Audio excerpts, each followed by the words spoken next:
Hey, it's Alex Radcliffe from Board Game Co., and it's time for another Monday Roundup video. And this is going to be, well, this has been a long day for me because, well, the power decided to cut out over here for like 3 hours, which means I just did a playthrough of a live play of Feed the Kraken, which I had to rush off to work because otherwise I had no internet to actually do the live play, which has made for a fun day. By the way, I will include a link to the channel down below at Board Games for Life. I can't remember the channel name. Basically, hella, if you want to check out the Feed the Kraken playthrough, and that's basically that. To start off with this whole long, usual Monday email, first of all, happy to have you here. I also did a live Q&A this morning with a little bit of technical errors, as in no sound for like 5 minutes, but I did timestamp that, so you can just jump around the timestamps. But I did a live Q&A. I try to do those. I'm aiming for like once every 3 weeks doing a live video. I might do it more often. Honestly, the live videos are just, it's very hard, but I also want to improve the quality of them in terms of getting, well, less technical errors, better audio, better whatever.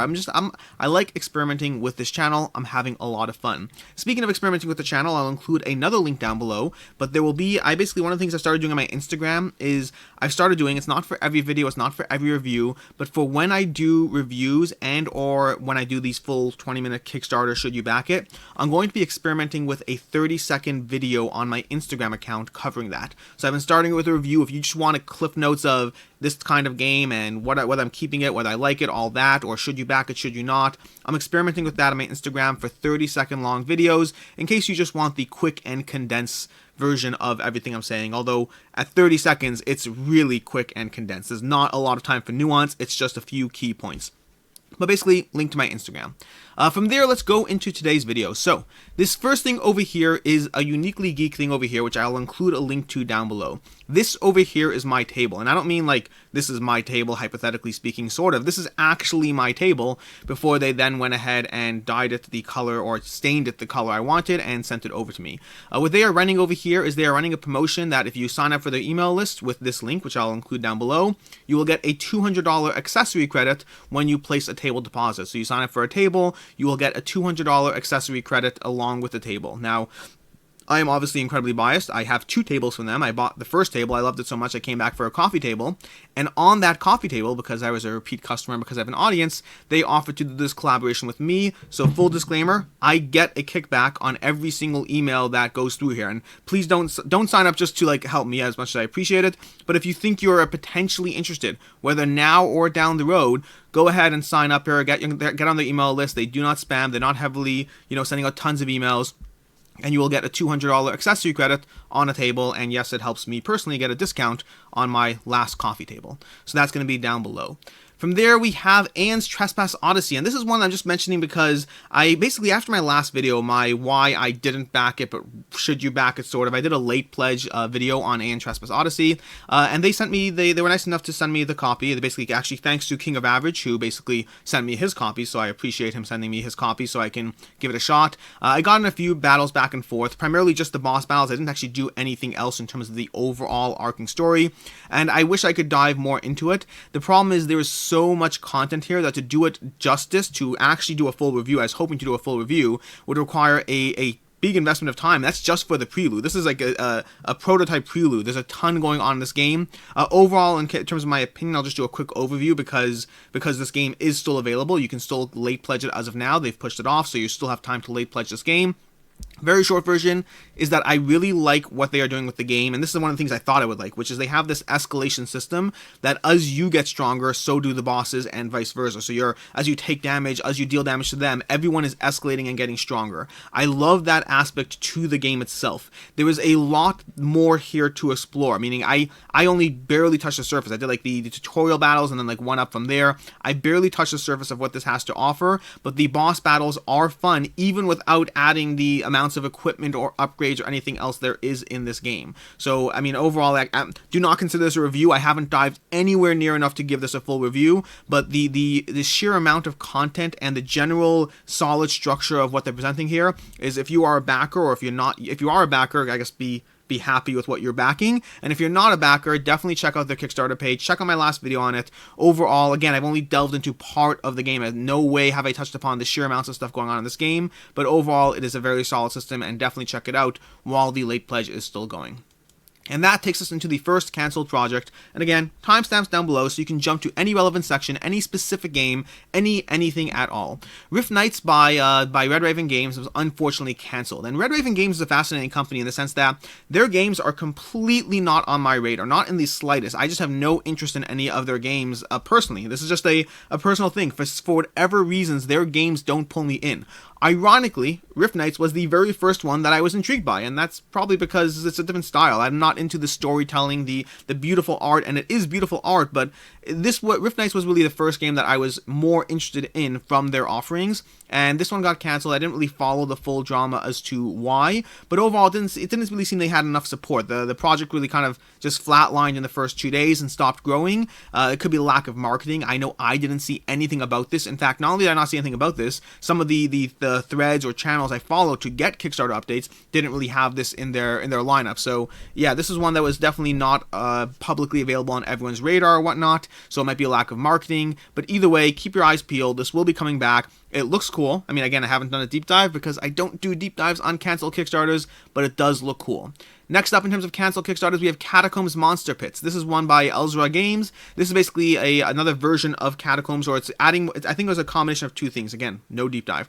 It's a combination of both Catacombs more content as well as other stuff. They are considering doing another Kickstarter where they split that up. So if you're interested, they will be coming back in some way, in some form. Keep your eyes peeled for that. And that's going to bring us into the not funding category. So not funding category, we have two so far. We have Vabanque, which this is an interesting one because this is from Igari. This is going to be a reprint of the game Vabanque, and I'm sure I'm butchering that name. But this is a game from noted designers, from Leo Colvini and Bruno Veduti. And basically, the reason I am baffled by this is rated a 6.2 on Board Game Geek. It's been out of print for like 19 years, and they're bringing it back without updating a single thing other than the artwork. The mechanics they're keeping exactly the same.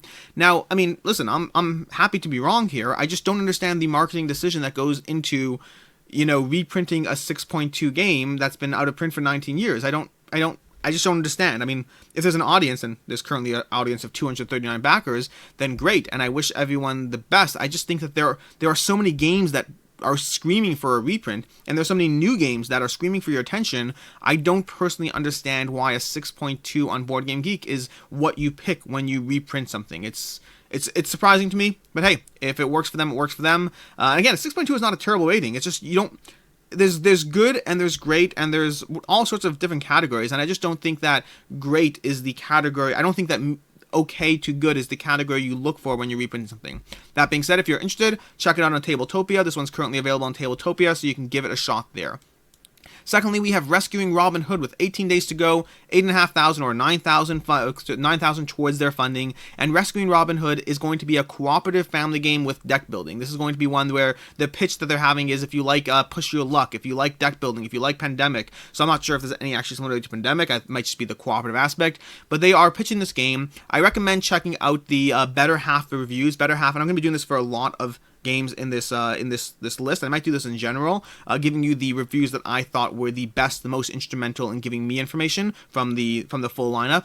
And so Better Half Reviews put out a solid review of this, giving you an overview of the game, giving you a good feel. That's gonna be this over here. But overall, it seems to be, here we go. What stands out? The artwork's beautiful, game's packed with theme, mechanics are intuitive. 100% of the 9 kids who played it enjoyed it, so it's okay. I would say the biggest mistake I think they're making is in the video. And by the way, it's a solid video. Check out the full video here.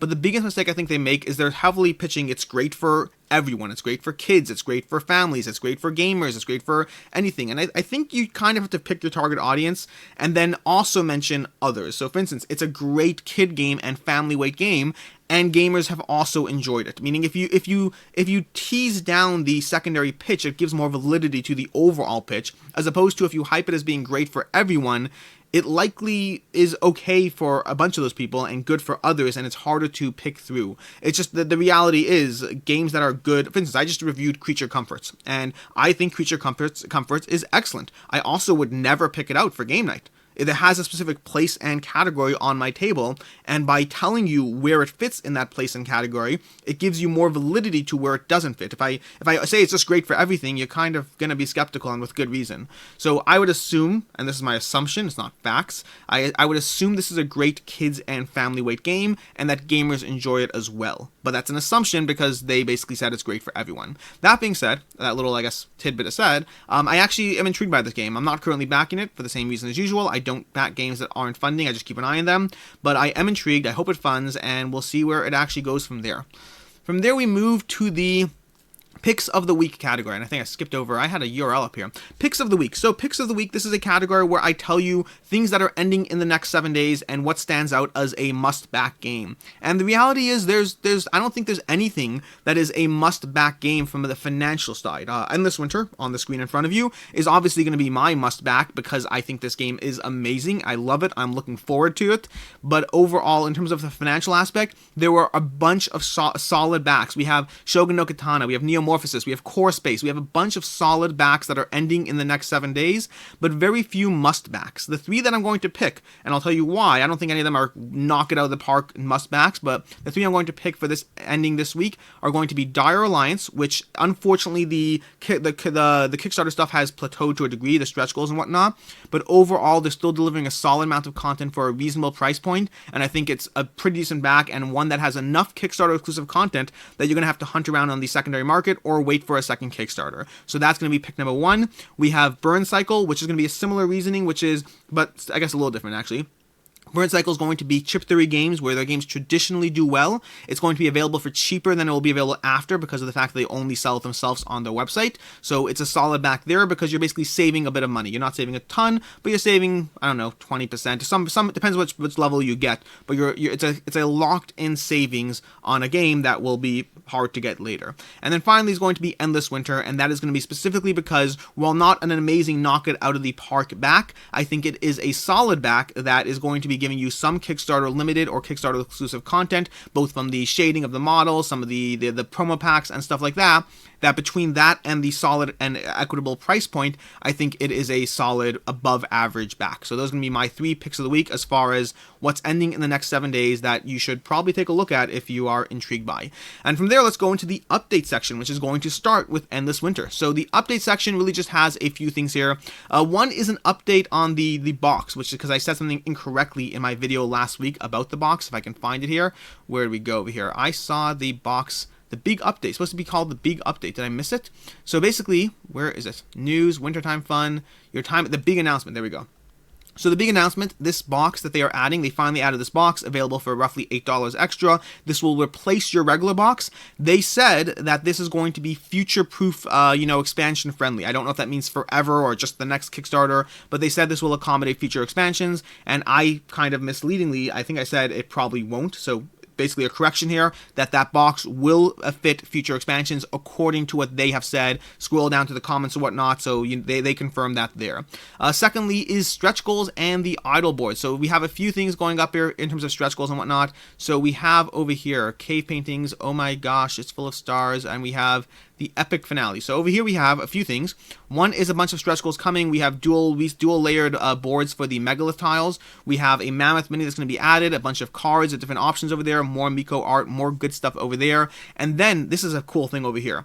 They added a revised idle board. Basically, there was an artist who put together a concept art for the idle board. They loved it. They reached out. They adapted it to the Miko style. And we have this over here, which is significantly better than what they had before, which is awesome. Additionally, an update of the playmats. They are giving backers, and this is again Endless Winter from all Fantasia games in general. If you pay attention to what's going on this Kickstarter, they have adapted so many times to meet the requests people are asking, to the point that it's like a little bit nervous of like, are you sure you can handle that, bro? Are you sure you can actually handle all these changes you're trying to do for everyone in terms of everything they've done? They basically listened to almost all feedback that has been given, and this is not, this is just the newest of it, which is the playmat. a lot of people asked for the option to have a split playmat. And they're like, well, that sounds like a good idea. This way you can put it vertical or horizontal to meet your table needs, whatever you want. But the problem is a whole bunch of people are already potentially locked into a non-split playmat, and they may not want it split up. They may want a single piece that they can just roll up without having to deal with multiple stuff. So how do we make everyone happy? And they said, well, just do both, and you can pick. Which is just another logistics problem to handle in order to accommodate everyone's goals, it's awesome. I'm super, I'm happy for them. I hope everything works out. They are just being so ridiculously accommodating. It is almost concerning how accommodating they are being. From there, we're going to have Feed the Kraken. And Feed the Kraken, I'm only mentioning this really for one primary reason, or two primary reasons, I guess. One is, like I said already, I just did another live stream. If you want to watch another video of Feed the Kraken, and understand, I want to be very clear here. I've played this in person and live, and it is significantly faster in person. It comes in roughly an hour mark, 45 minutes for a quick game with people who know it in person, and it's going to be online. Any of those online plays you're seeing, 2 hours is a regular normal amount for online play because of how many extra steps are being added. So just as a baseline, if you are being scared off by the online plays, don't be. It is not what you should actually expect from the game. Past that, I put up a review this Saturday, so if you want to check out my review of the game, check it out. Went up this Saturday, and overall, basically my opinion has not really changed, which is, this game is awesome. I'm really enjoying it. My one thing, just for full transparency, is if you are pulled in by this genre in some way, then I highly recommend One Night Ultimate Werewolf, which is like a $10 version of social deduction games. This is a significantly different field, but at the same time, I love this game, and 100% I'm adding this one to my collection. I am super psyched about it, and that's basically it. Meaning I'm having a blast playing this. Every single time I've played it so far has been immensely fun. One of the things I like about it is it forces head-to-head lies. It forces many frequent head-to-head lies in the game. It also has lies that you can hide amongst the element of the unknown of, maybe I'm lying, but you don't know that, and so that gives you a degree of confidence. I like when a game forces you into head-to-head lies, because otherwise people try to avoid them too much. And there are going to be times in this game where the captain is going to peek into your bag, look at your chip, and now you're forced into a confrontation. And you have to be able to handle yourself, and you'll learn. You'll play it a few times, you'll mess up, but it's short enough that that's okay. And yeah, solid game. Absolutely loving this one. Do I have a quote on the page yet? Let me see if they may have added a quote on the page. I don't even know, but ultimately, whether they added a quote or not, this game is awesome, and I am excited about it, and you should totally back it. Or get it. Just get it either way. From there, we have Shogun no Katana. This is another one where there's no real major update. They've unlocked more stretch goals, so that's good over there.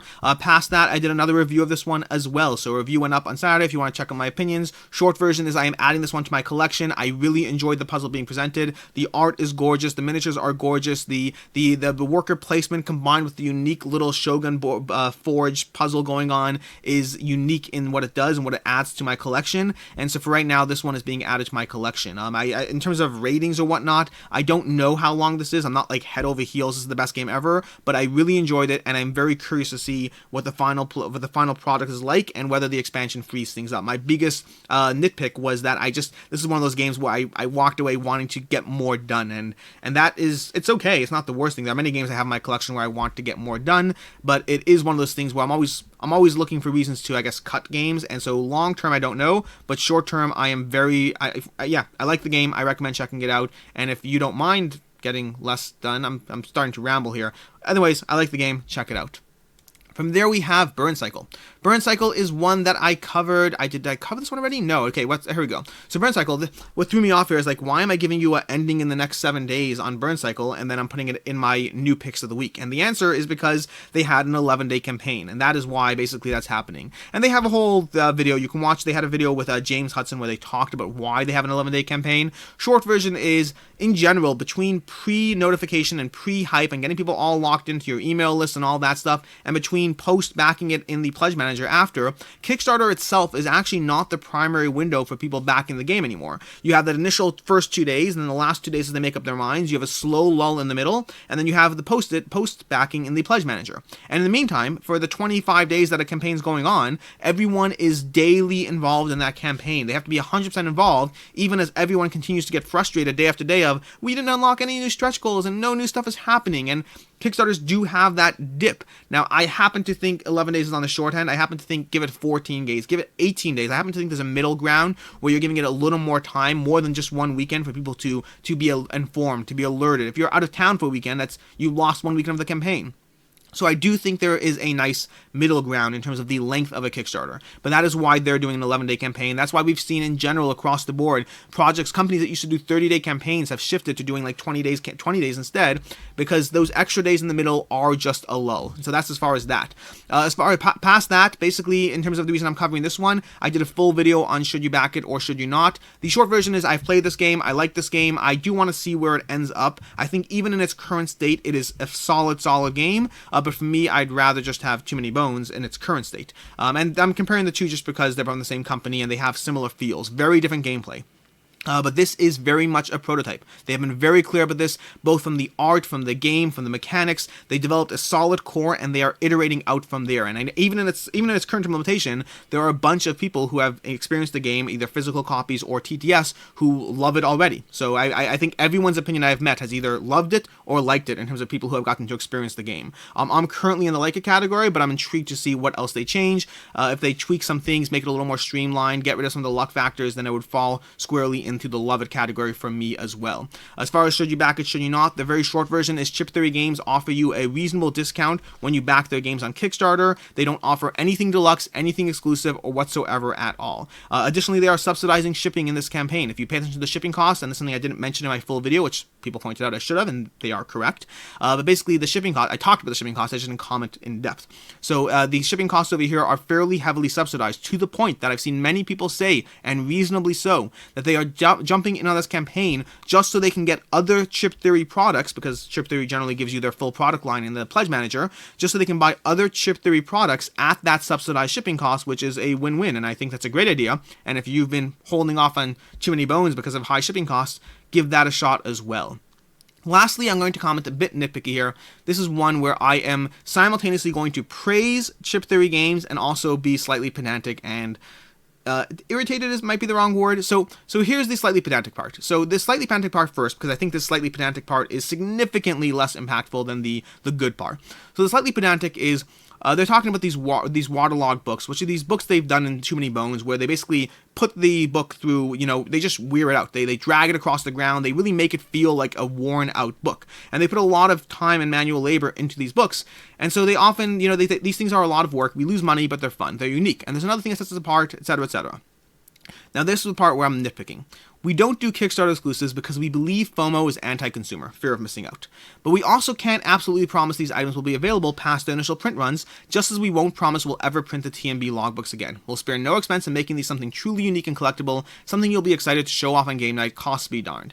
So I'm going to nitpick that one because I've seen companies do stuff like this, and I'm fine with whatever a company wants to do. I defend most companies more than anyone, I think. I like to see things from the other side.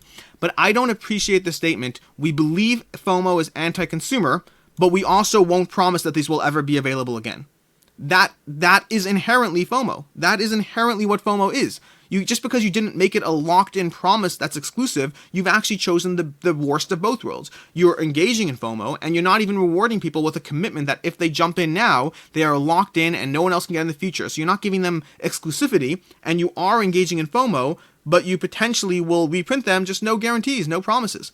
And to be clear, I'm okay with the actions being taken. I'm okay with the idea that you say, we can't make a guarantee, we don't know, blah, blah, blah, blah, blah. Just don't make the statement, we don't do Kickstarter exclusive because we believe FOMO is anti-consumer, right before you engage in a FOMO statement. Again, I'm nitpicking here. Chip Theory Games is an awesome company, to the point that my next story with Chip Theory Games is I was on a Facebook group where I saw somebody complaining about how Chip Theory Games prices their games out of the hands of the average gamer, and they're so irritated and frustrated and this and that.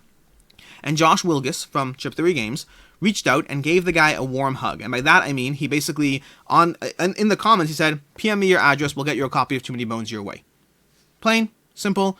Somebody was frustrated with the company, somebody was taking it out of the company, something that is not their fault. The fact that they've chosen to make a deluxe product does not make them a bad company. It just makes them, they are targeting a certain niche in the gaming space.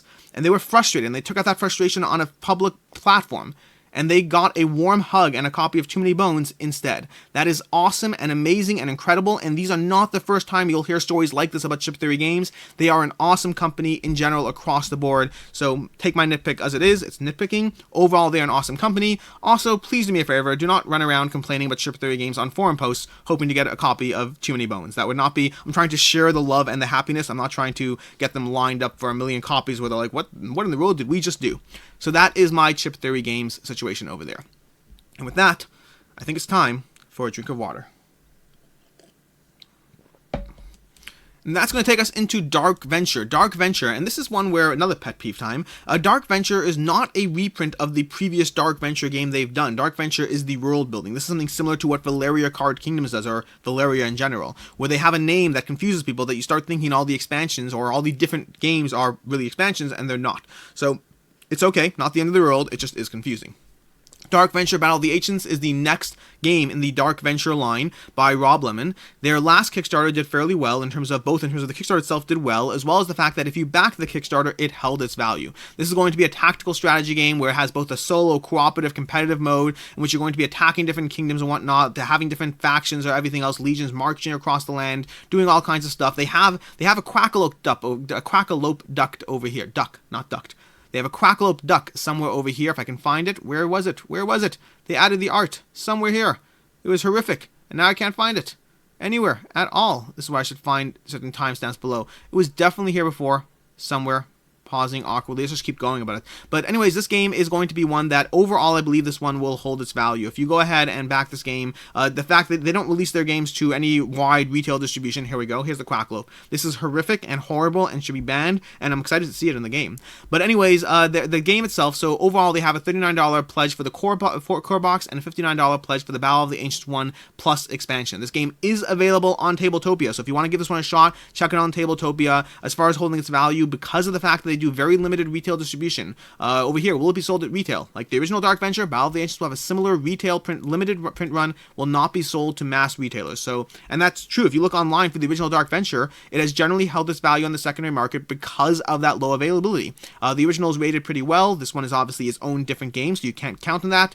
But if you are intrigued by it, I do recommend checking it out. There is no guarantee it will hold its value, but based on the original one, it probably falls into that safe range. For me, the gameplay actually sounds appealing, but the art and heavy text is something that is not personally up my alley. I prefer lighter text and a different art style entirely, but that is a personal preference thing.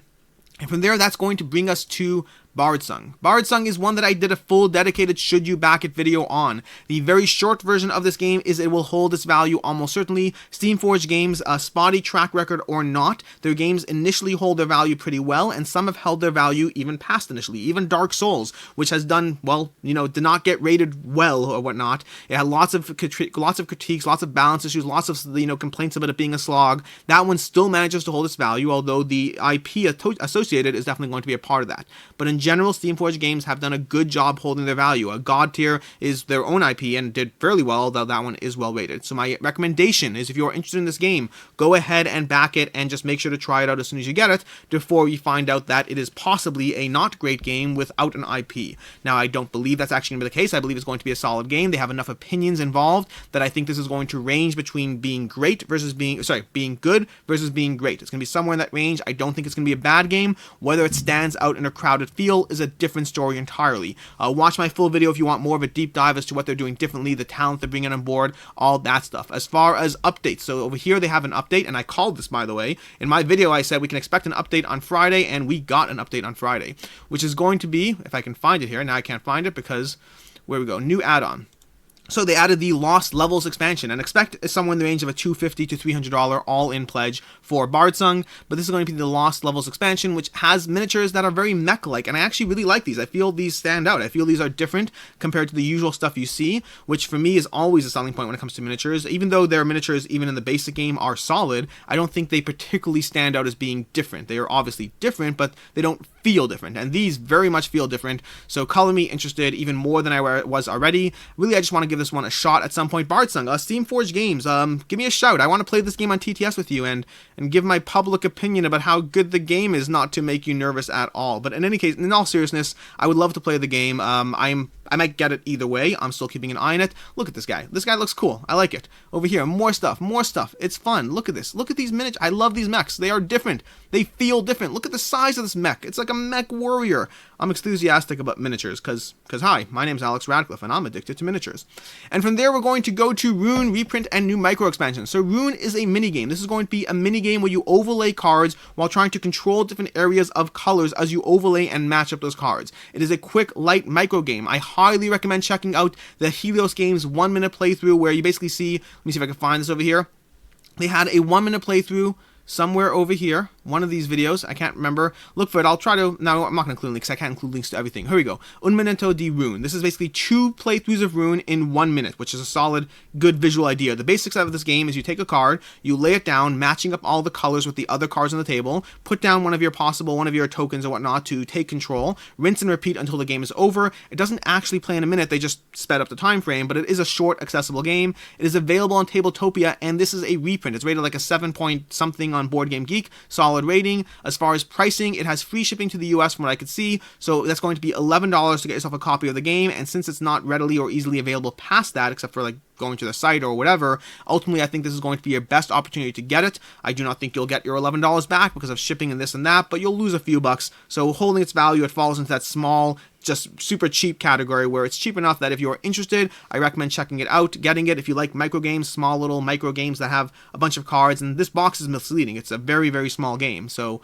check it out. It looks intriguing. I'm still making a decision for myself because I like micro games, but I also don't know if this will stand out in a crowded space, but I am still deciding for myself.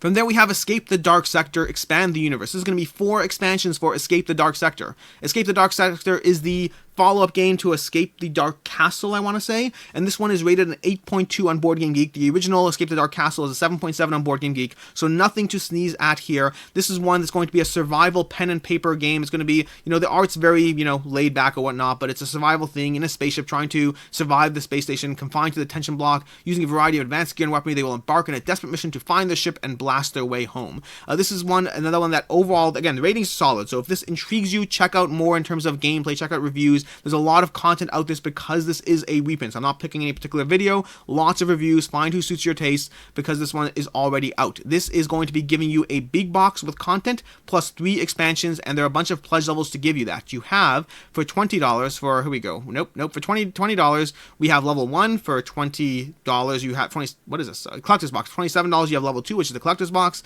Level 3 is going to give you all 3 mission packs. In fact, they have a better thing over here if I can show you that.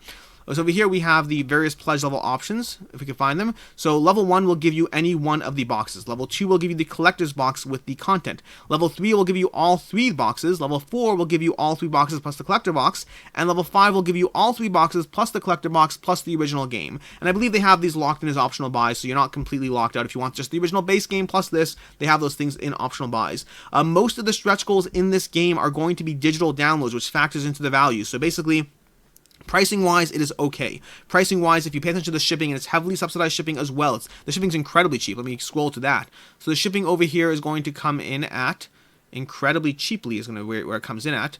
Nope. Over here. Here we go. Shipping charges. Look at this. United States, $11.95, even for the big box. Even for, like, everything. It's $11.95 for everything. That is 100% heavily subsidized shipping. And that's going to factor into the cost because the cost itself is merely okay. If you pay attention to the pricing at retail, it's pretty much going to be somewhat equitable, somewhere in the right range. Even once you factor in the shipping, it's still going to be somewhere in that range. Not necessarily, I don't want to guarantee, exact dollar amounts because there's not much in terms of exclusives here. The exclusives there are giving you a primary digital download. So if you're interested in either A, getting this game sooner, if you're interested in B, supporting the publisher, or if you're interested in C, the digital downloads, then I recommend backing this game. If none of those things hold any appeal to you, then just wait for retail. But I mean, it's a fine line. There's no particularly amazing back here, nor is it a bad deal by any means. Check this out, 8.2 on Board Game Geek. See if it's interesting to you. For me, I'm not pulled in by the artwork. Sadly, I am shallow I like minis. Remember that? I like minis. I'm not pulled in by the artwork. It is what it is, and that's time to move on to the next game, which is going to be KAPOW. KAPOW, the Fast and Furious super-powered buildable dice game, and this is going to be by White Wizard Games. This is going to be the company that is famous for bringing you Star Realms and all the stuff in that lineup. Star Realms is an amazing game. You should 100% check that out. KAPOW is going to be, they acquired the license to a game that is already out. Tom Vassell has already reviewed this game. You can check that out. Crackle put out a video on this. I believe he's the only person who put out new content for this Kickstarter over here. I could be wrong with that, but that's all I saw.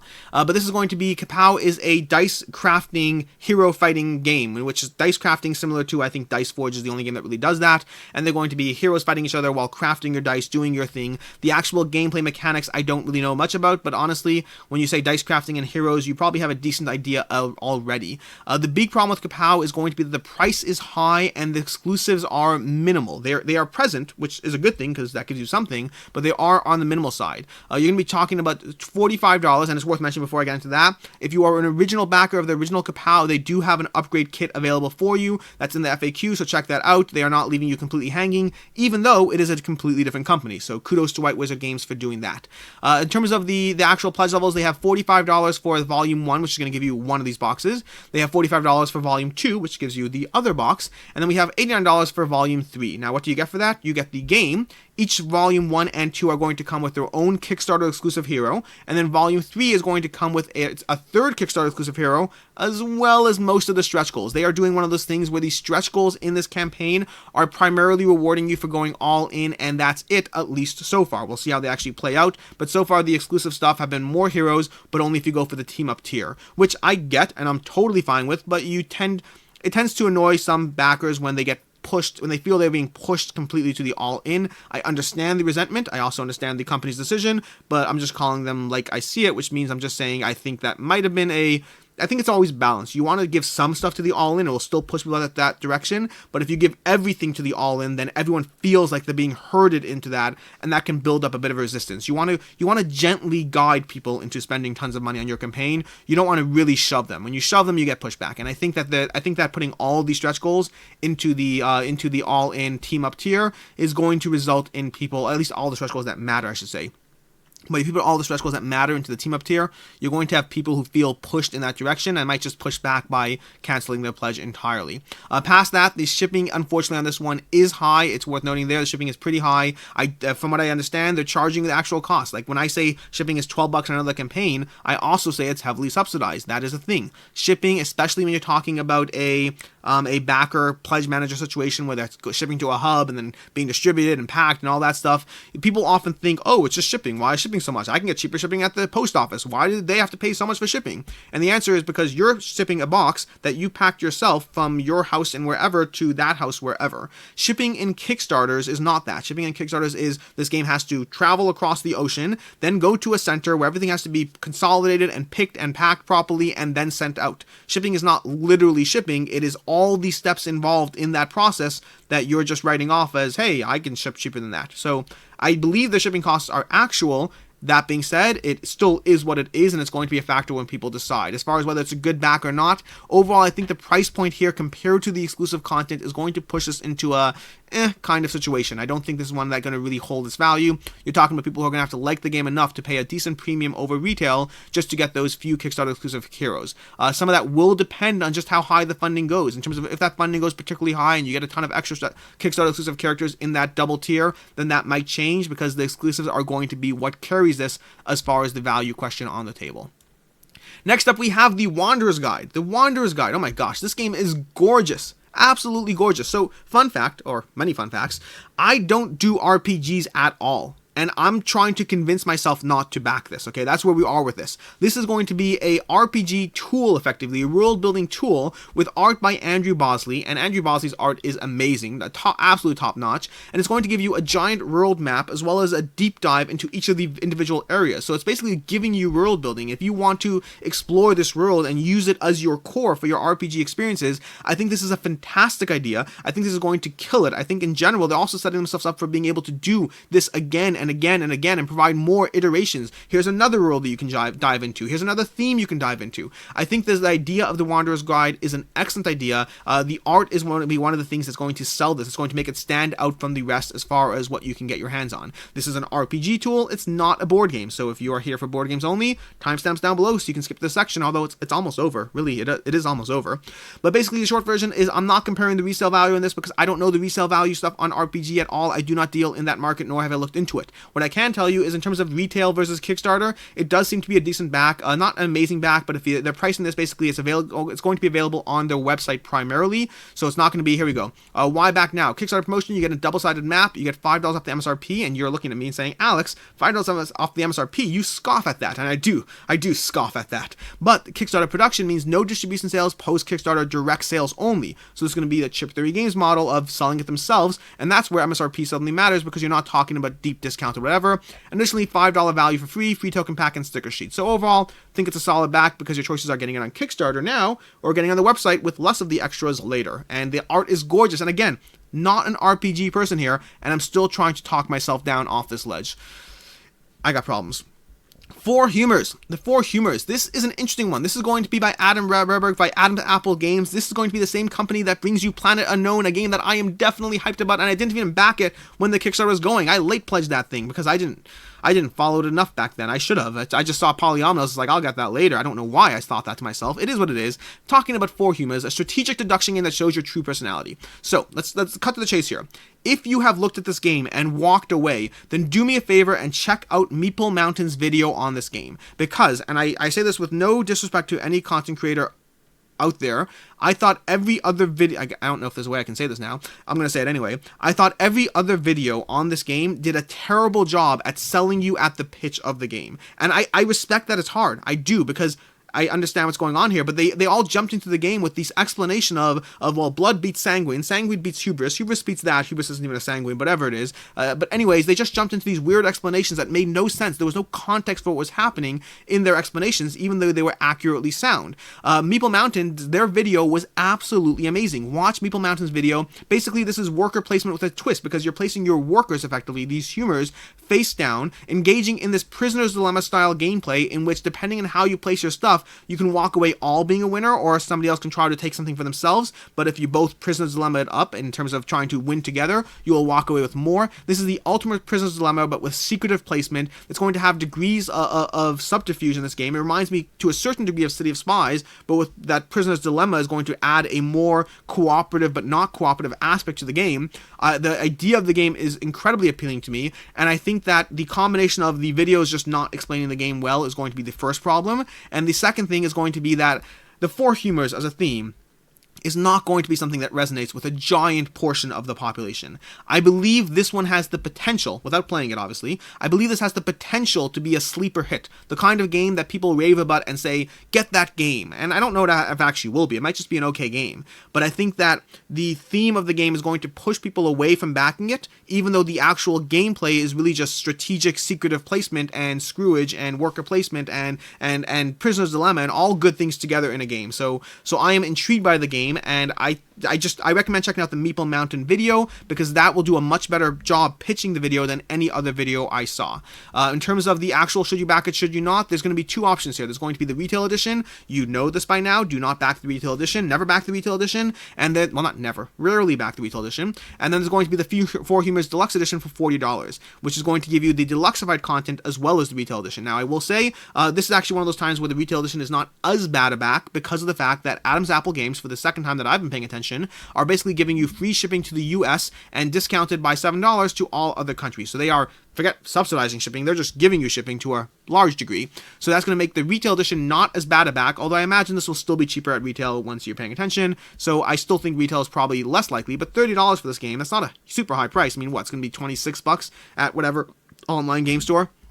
And then for $40, you get the deluxeified version. They have in the FAQ the deluxeified edition. What is the difference between the retail and deluxe edition? Deluxe edition comes with 120 potion token protectors, 3D map indicators, and premium fabric for the token bags. And those potion token protectors look cool. They're basically coin capsules to a degree. Can the cards be sleeved? And this is the part where I'm going to give them a hard time.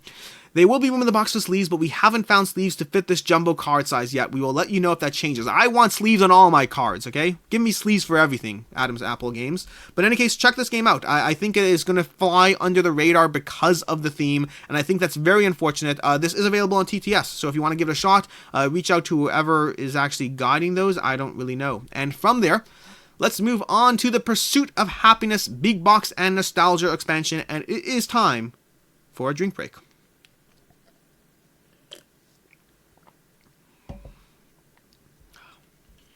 Water's good. In any case, the Pursuit of Happiness Big Box and Nostalgia expansion. This is going to be a, well, expansion and big box for the Pursuit of Happiness. Good, let's move on. No, let's not move on to the next one. So basically, this is going to be from Artipia Games, and this is going to come with a variety of pledge levels, but essentially this is the big box. This is the Pursuit of Happiness game. It is a solidly rated game on Board Game Geek. Check that one out. And basically, this is a game. It's worker placement, and it's going to be guiding your life. It's going to be telling a story that you're going to be taking different cards that do different things. You take an art class. You start dating. You go on a vacation. You do these things. It crafts a narrative. It is going to be similar to CV, a different game that was not as popular as The Pursuit of Happiness, but a very different gameplay. But both of them have this evolving story that's being crafted as you play the game. Now, this Kickstarter is going to come with all kinds of options depending on what you have for the game. It's going to come with the big box, which comes with the big box plus the nostalgia expansion plus the stretch goals, and there are a lot of stretch goals. More cards, more cards, more cards. We have the big box deluxe, which is giving you all that, but for initial $20, it's giving you the deluxe components upgrade kit. Then for $130, this is starting to get a little expensive here, we have all in, which gives you the original game, the original expansions, which, by the way, original game is between print runs, which makes it hard to get otherwise. Then it's going to give you all the other stuff, the Kickstarter 1, Kickstarter 2, Kickstarter 3 promo packs, tons of content all together. And then finally, for $150, we get the all-in deluxe, which is all that stuff plus the deluxe token kit. Overall, this is going to fall into the category of a pretty decent back, all things considered, not an amazing back either. Basically, they're giving you between 30 to 40% off MSRP. Retail options in general are around 30% off MSRP in general for their past stuff. The reason this is going to be a decent back is because of two things. One is because of all the Kickstarter exclusive stuff. Two is that difference between 30 and 40% at higher pledge levels. And three is because you can't currently get the retail stuff, or at least half of it anyway. You can get like one of the expansions right now. You can't get most of the stuff. So overall, this is going to fall into the category of a solid back that is giving you a decent price while not blowing it out of the park either, because, I mean, well, it doesn't have to. It just has to give you a reason to back. And I think if you're interested in this game, this Kickstarter is giving you a reason to back. Is it worth $150 for a worker placement with a bit of a story going on? I don't know. Check out the review. See if this is for you. Speaking for myself, I have played this game a long time ago. I did not keep it. I understand why people love this game. I very much do. It really did craft the narrative. I didn't love the gameplay as much. I just thought there were better worker placement games, although this one does a significantly better job telling a story. It really does. It really feels like you do different things, and I haven't tried it with any of the expansions, so if any of the expansions make it significantly better, then take that for what it is. But that is basically the Pursuit of Happiness Big Box expansion on Kickstarter. Check it out. Maybe it's for you, maybe it's not. And the next game is going to be Elements of the Gods. Elements of the Gods is a Kickstarter exclusive game, and yes, that means it is Kickstarter exclusive. It is not going to be available anywhere else except for Kickstarter and, of course, the secondhand market. This game is currently 232 backers, 11,000. This is actually in the not funding category. How did I miss this? Wow, I missed this. This is in the not funding category, but we're going to cover it now because I already did the research because I missed it. I'm kind of surprised it's not funding. Side Room Games generally has. I totally missed this. Well, it is what it is. Let's keep moving because this is a Board Game Go video and we do not edit videos here. We do not. But in any case, this game actually looks really cool. Check out the Hungry Gamers review for this game. It looks excellent. It looks very much up my genre, my style game. Basically, you have this board over here with these meeples, and each round you put down an element or whatnot. You put down water. Water draws people together. You put down fire. Fire pushes these people apart. You put down Tree of Life, which will generate new meeples. You're going to consistently put down these things that's going to generate this puzzle of how the meeples move around the board in different ways.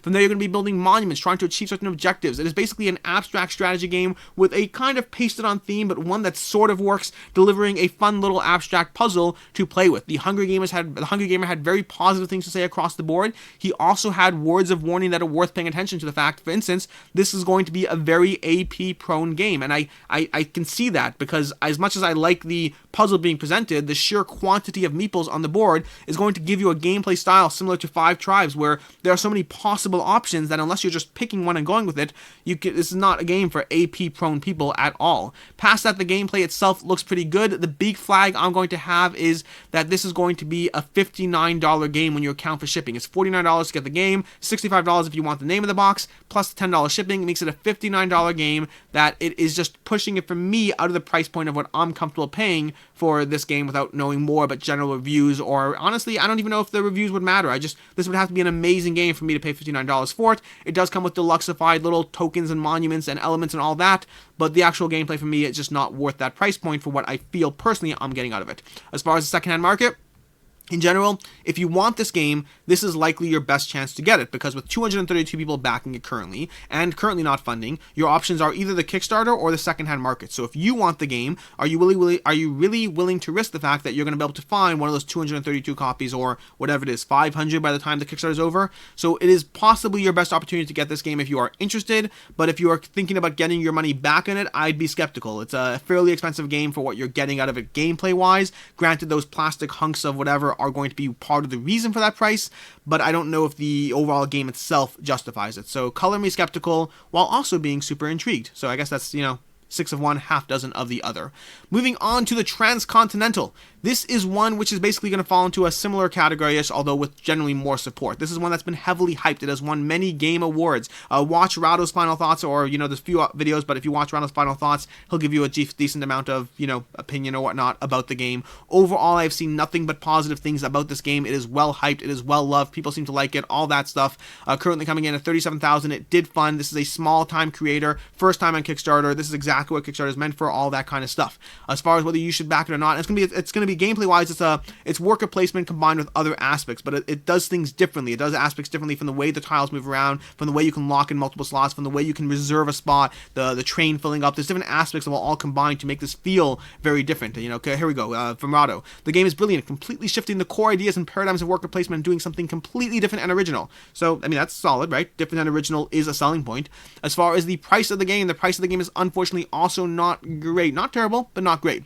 Which is going to be $52 to get in at the Builder's Pledge. And again, this is a small creator. There's a reason that the pricing is what it is. At the same time, when determining whether you should back a game, I'm just going to call it like I see it. And for this one, overall, I think that it's still very similar to Elements of the Gods.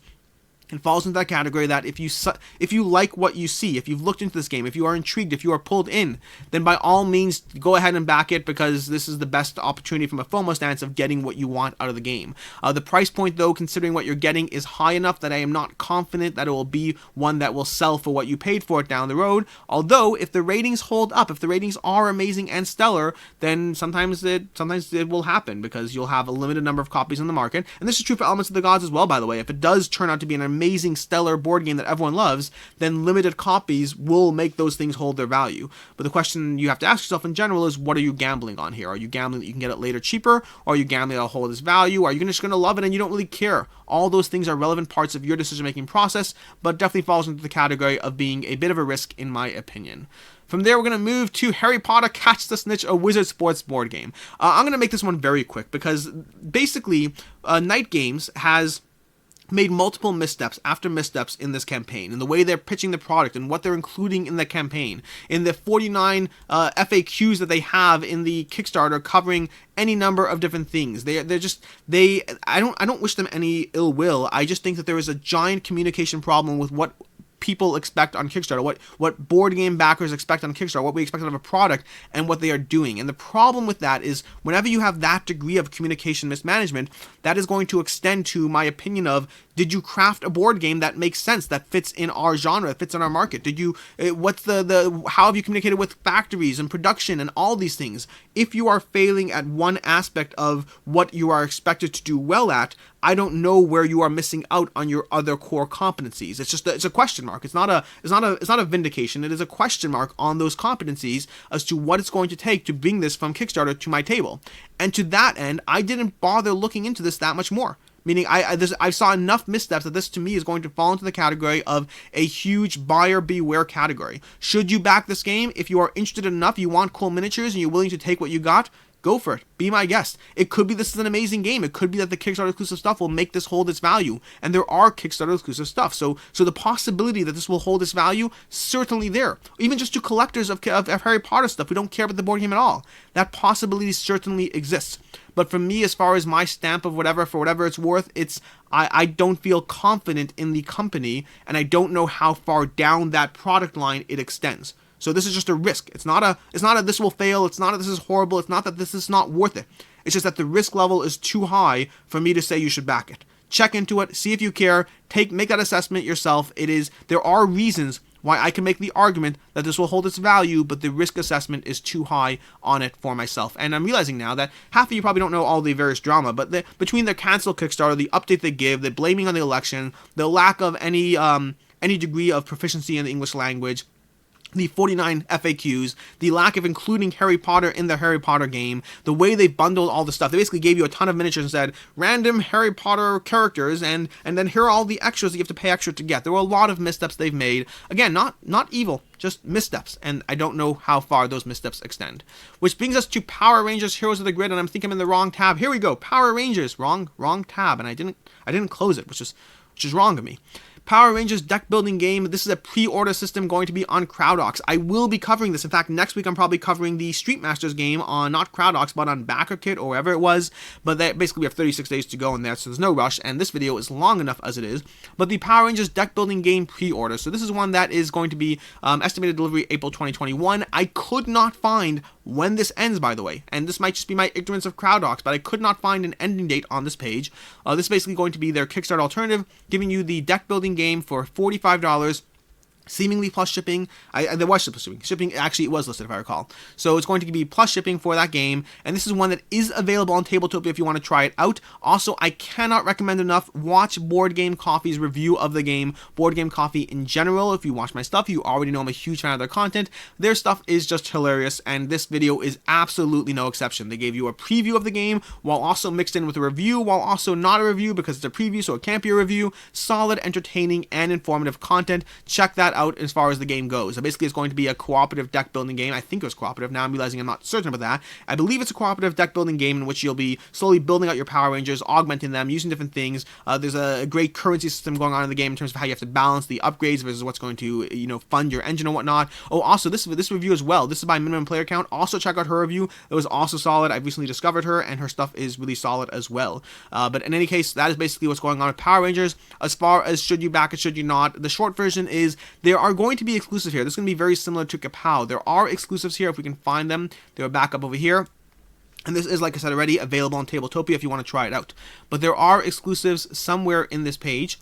Not a lot, though. So we have the game itself. There we go. Included exclusives. We have the White Ranger, and we have 2 Ultimate Art Energy Trackers, and then we have a double-layered Lord Zord Bay Tile. So there are exclusives here, but at $45 plus shipping for this game, and considering the price point in retail, I don't know if the exclusives are worth it. So it's going to fall very much in the KAPOW range, which is there may be people who are hunting down every single last thing that try to seek it out, but the difference in price point for the minimum exclusivity that you are getting, I think it's kind of, falls in that, if you want it and you want the exclusives, jump on it, but it's certainly not something that I would consider a good back from there. And that is going to be everything for this week. Whew. 55 minutes so far, and we're not done yet. We're almost done. We have 3 more things to talk about. So to begin with, next week, this is the section where I talk about a few things launching next week in case you want to get all hyped up. So Mission Catastrophe is going to be, and by the way, to be clear, this is never everything that's launching next week. It's always like 15 things launching every single week. There's a reason these videos are so long, but in any case, these are just picking a selection of things that I think are either personally more interested in or just bigger names. And there are no gigantic names this week, but there is going to be Mission Catastrophe by Cardboard Alchemy. This one looks intriguing, looks like a nice, lighter, action points, dice rolling, modular board. The art looks gorgeous. I've been intrigued by this one. I've been seeing it on Facebook. Calling me intrigued, but that is launching next week. Keep your eyes peeled. Then we have Creature Comforts, which is an adorable little game. This is certainly not going to be a big knock it out of the park board game on Kickstarter. This is by Kids Table Board Games. This is going to do, hopefully it does well. It's an adorable game. I really enjoyed it. I put up a review with my daughter. If you haven't checked that out, I put that up on Saturday. This is going to be launching on the 17th. It is a great family weight game. I mentioned this earlier in the video when I was talking about focusing, understanding who your market is. This is going to be a very adorable family weight game. This is one that when I found that I had to send the prototype on to someone else to review, my wife was not thrilled and said, hey, hey, can we get another game in before he has to go? And we couldn't. It had to go. But in general, when either myself or my wife or anyone is upset that a prototype is moving on, that is generally a good sign about how much we like the game, that we can't even wait till we get it down the road.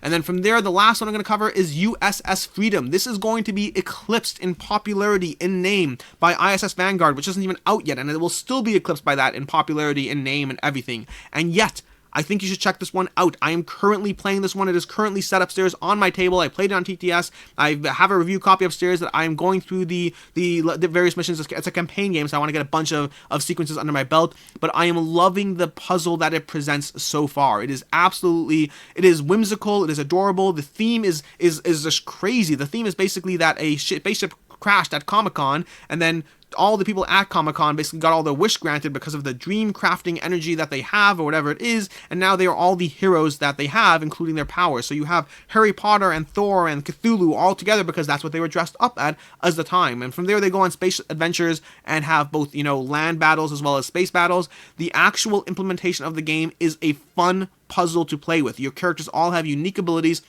and how you attempt to survive is a ton of fun. I am absolutely looking forward to this game, and I'm very excited about it, and I hope that I can spread that hype, because it's not that this is like the best game ever. I'm really enjoying it. I think it's a little fiddly. We'll get into the review. I think that parts of it are a little fiddly, or more fiddly than I would like. The table space over here is terrible, although I will tell you, I am playing it on a much smaller table by just not laying it out the way they are, so I am getting it in, but it is still a table hog. I have my critiques, we'll cover that in the review, but I am hyped up at this game, and I think it should be on your radar, if nothing else. So watch for my review there.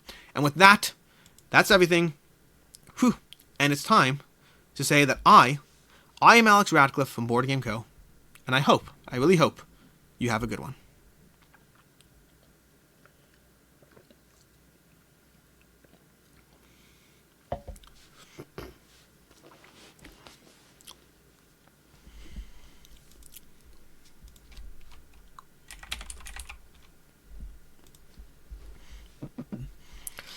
So, with the power going out this week, I didn't have time for any fun, ridiculous, I keep having in mind to do different things or to come up with new ideas, and I didn't have a lot because, like I said, we had a power outage for 3 hours today, and that was not fun. That kind of I got to play games, that was fun. But I'm going to do a quick comparison for this little thing for Endless Winter versus Lost Runes of Arnak. Now, it's not going to be a full review because I only have a game and a half of Lost Runes of Arnak under my belt. So this is not a full review of Lost Runes of Arnak, nor is it a full review of Endless Winter, because I already did that. But in case you were interested in, well, what should I get? Should I get Endless Winter, Lost Runes of Arnak? Alex loves Endless Winter. What about Lost Runes of Arnak? Does he love that? And the answer is yes. Yes, I love Lost Runes of Arnak. But I like Endless Winter better. Okay, so that's the short version. As of right now, play and a half into Lost Runes of Arnak, so my opinion may certainly develop. But I am absolutely loving Lost Runes of Arnak. The artwork is amazing, and this is the part where I can't believe I'm saying this, but the artwork is competitive with Endless Winter by the Maiko. It's luscious, green, vibrant, amazing art. I don't even know the artists involved here. I don't know their names, but I want to know the names because this amazing, solid world building, solid art. The gameplay is going to be different in a variety of different ways, while being similar in the fact that they are both deck building worker placement games. And this one takes place over 4 rounds. Lost Runes of Arnak is 5 rounds. I feel that I get more done in Endless Winter, which is why the main reason I prefer Endless Winter is I feel I get more done. Lost Runes of Arnak, I keep feeling like I want to get more done, and I get enough done that I'm satisfied. It's a common complaint. You've noticed this with Shogun no Katana as well, that I want to get more done than I actually do in most games. I like building stuff and doing stuff and generating my engine, but Lost Runes of Arnak comes in at a solid playtime so far. The 2-player game we've had so far was 60 minutes. The 3-player game, which, halfway through, seems like it's going to be longer than that, by not by much. So the playtime is solid. The playtime is better than Endless Winter. The amount you get done in Endless Winter is better. The aspect in Lost Runes of Arnak that as you go through the game, you're going to build out new locations. You're going to be putting new worker placement zones on the board, similar to Lords of Waterdeep and the buildings there. I like that part more than Endless Winter. I feel the worker placement in Endless Winter is a little bit more constrictive than in Lost Runes of Arnak, but I feel the deck building in Endless Winter is a little bit more open-ended and in Lost Ruins of Arnak, and the multiple modules in Endless Winter gives you more to do and ends up being a little bit more cohesive in what it does to me than Lost Ruins of Arnak. Overall, I think both are excellent games. They are absolutely contenders for being top 20, top 30 material in my collection in different ways. Endless Winter probably even higher. I don't know where Arnak will settle land or whatever. So to those asking which one you should get, well, it depends if you want the game now or later. If you want the game now, go with Lost Ruins of Arnak. You could buy it right now and get it right now. If you want the game that I prefer, get Endless Winter. And if you're asking for my opinion, find something else to cut off your list and get both of these. They are both amazing games for the genre that they are in. If you don't like worker placement or deck building, and you don't like this genre in general, and you just like, dungeon crawls and everything else, well, then these won't change your mind. I mean, I don't see why they would. They're just a different genre.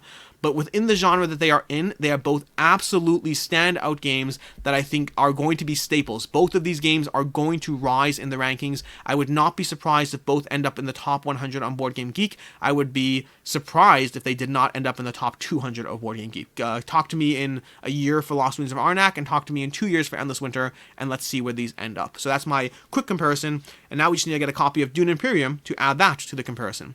But that's it, in case you wanted to know. Until next time, I'm Alex Radcliffe from Board Game Co., and I need to find something to do on Sundays because these things take time. Have a good one.